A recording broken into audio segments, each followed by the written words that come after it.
খারাপ কিছু করছে, খারাপ ভাবে কিছু করছে। পরে আমার মারে কুবাইছে, আমার ভাই গেছে বাঁচাইতো, পরে মনে আমার বাইরেও কুবাইছে। পরে আমার বাপ আইছে, আমার বাপ আইসিন বাঁচাইতো আমার বাইরে। পরে আমার বাপকেও খুব মারছে। আমার বাপ তো আর খাটের তো লোকে দেখছে না যে আমার মার লাশটা। আম্মুর কাছ থেকে টাকা ধার নিত, রিক্সা চালায় প্রচুর আর কি। তো আম্মুর বলতো যে আপনি আমার কয়েকটা টাকা ধার দেন, যে এই নেই বাসে যে পারবো। পরে আম্মুর কাছে টাকা ধার নিত, আম্মু দিত। আচ্ছা হুজুর মানুষ দেয়া দিই, গরিব।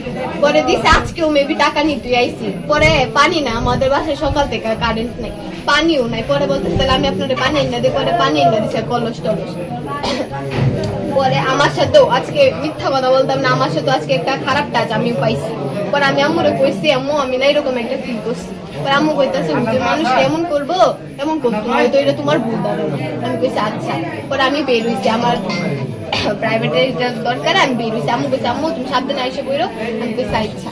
পরে আইসি, আইসি আমার বাপের কাটা হাত ধরে যাইতেছে। পরে আমি তো জানি না কি হয়ে গেছে, হুট করে সবকিছু ঠিক আছে। পরে আমার বাপ কইতেছে তোর বাইরে কুবাইছে, ফালায় কুবাইছে। আমার বাপ দেখছে না যে খাটে তোলো লাশটা, আগে আমার মারেই কিছু করছে। পরে আমার বাইরে মারছে, পরে আমার বাপরেও মারছে। আমি বাইরে আসছিলাম, আমি আইসা দিহি আমার আব্বু যে হসপিটালে যেতেছে, আমার আব্বুরও তো এনে কাইটালছে, আব্বুরও তো রক্ত ইনে পড়ছে ইনে। পরে আব্বু আমার ভাইয়া কি করছে, ভাইয়াও কিন্তু জানে যে আম্মু, সবাই ভাবছে আম্মু হয়তো বাইরে, ঘরে নাই, আম্মু বাইরে গেছে ঘুরতে, বাইরে কোনো আশেপাশে।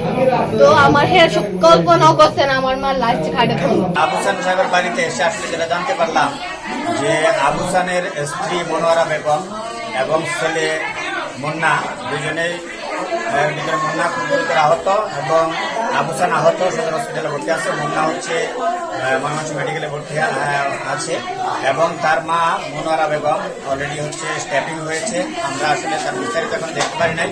আমাদের ফরেন্সিক টিম সিআইডি আসতেছে এবং পিডিআই আসতেছে। তাদেরকে ফরেন্সিক করার পরে আমাদের যে কিছু একটু আলামত সংখ্যার বিষয় আছে, সেই আলামত সংখ্যা অনুসারে আমরা বিস্তারিত জানতে পারবো। তাকে স্ট্যাপিং করা হয়েছে নাকি ছুরি দিয়ে কোবানো হয়েছে জানতে পারবো।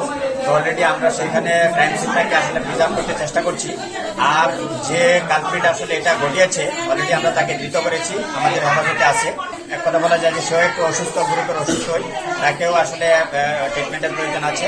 তো আমরা আসলে যে আসলে এই ঘটনা কিভাবে এই ঘটনার উৎপত্তি কোথা থেকে হয়েছে আসলে এটা এখনো বিস্তারিত জানতে পারি নাই আমরা। তো আমরা জানার চেষ্টা করছি।